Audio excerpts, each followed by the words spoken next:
Hello friends, followers and channel members, welcome back to the channel. Now, as many of you will know, I usually fly the Airbus A320 in Microsoft Flight Simulator, and having the right hardware can really make that experience much more authentic. But one part of the cockpit where there aren't too many options available is the overhead panel. Now today we're taking a look at a new piece of hardware that aims to fill that gap, the Rowsfire A106 Pro, a compact A320 style overhead panel designed for desktop setups. It gives you tactile switches and lighting controls without the need for a full-size cockpit build.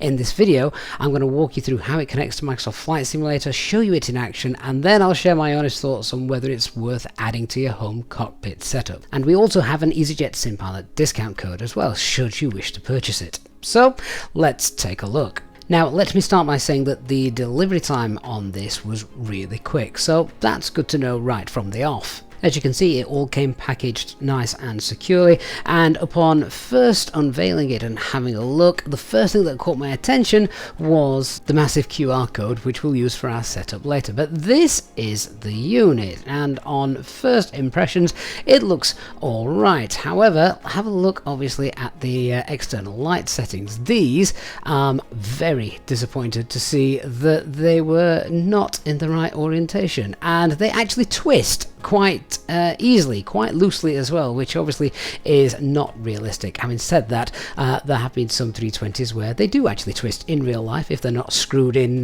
properly and firmly enough, but I wouldn't expect that on a piece of hardware in my own cockpit setup. The actual distance that each of these switches travel also seems quite minimal, so not always easy to sort of set the particular on-off retract status that you can use with the external lights.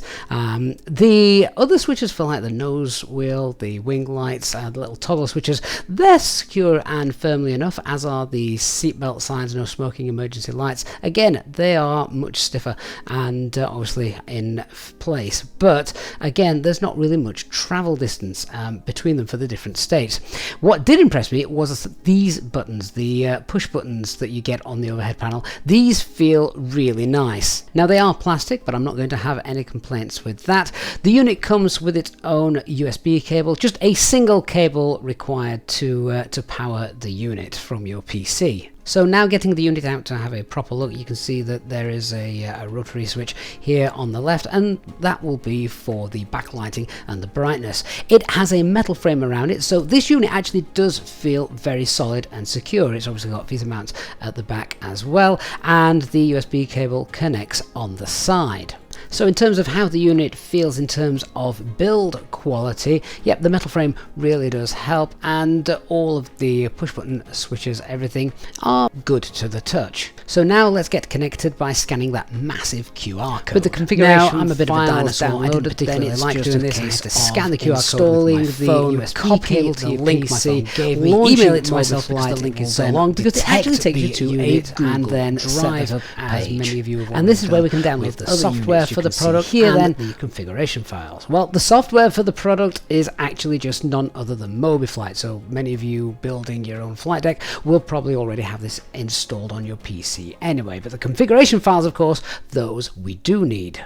Now, if you don't already use MobiFlight, then you will have to go through and install that. That is a pretty painless process, and it's just done automatically through a normal executable exe file. It's worth noting whilst this installs that the Google Drive file for the installation files also downloaded FSU IPC7. Not entirely sure why, because we didn't need that to run the panel, as you'll see a little bit later on. So if you don't want to download that, then really MobiFlight is all that you need. Once that has downloaded, then you'll see at the bottom that the module has been identified. You then just need to go and select the configuration file you want to use. Now, this all depends on which aircraft you're planning to fly. I'm going to fly the Phoenix A320, so that is the one I chose. If you press the test button, then you should see the panel light up, and that means that MobiFlight is all working with your unit and is connected correctly. So now, back in Microsoft Flight Simulator, we are on the ground. We've got MobiFlight running, and then as we click the run button within it, as was expected, the panel comes to life and replicates what we see in the sim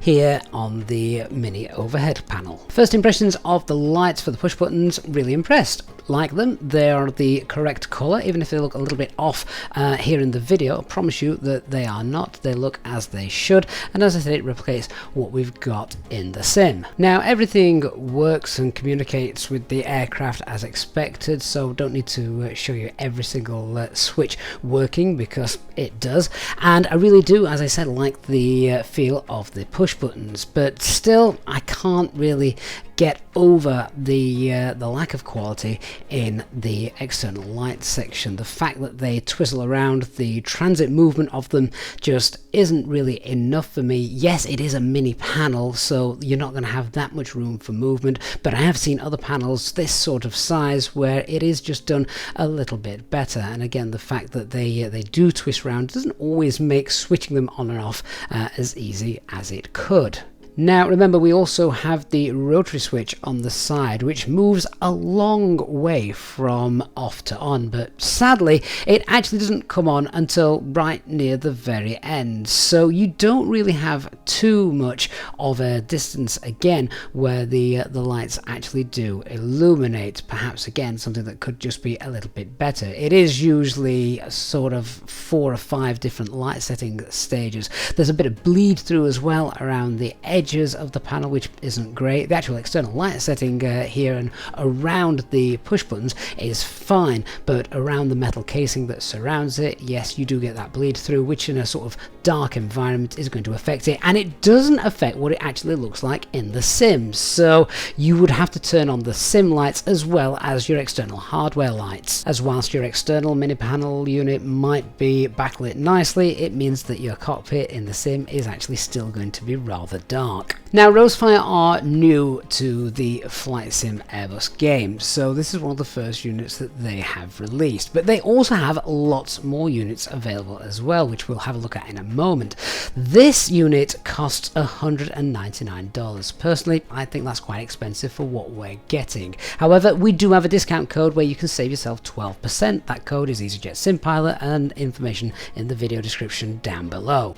Now, I said Rowsfire have got lots of other products available, and there is one in particular that I am really looking forward to reviewing for you in the coming weeks, and that is another overhead panel, but as you can see, this one is much larger and also contains lots more details to follow. But if you scout their website, you'll see that they are bringing out lots of new products, and so it's going to be worth keeping an eye to see how they do, competing with the likes of Winwing and Wingflex.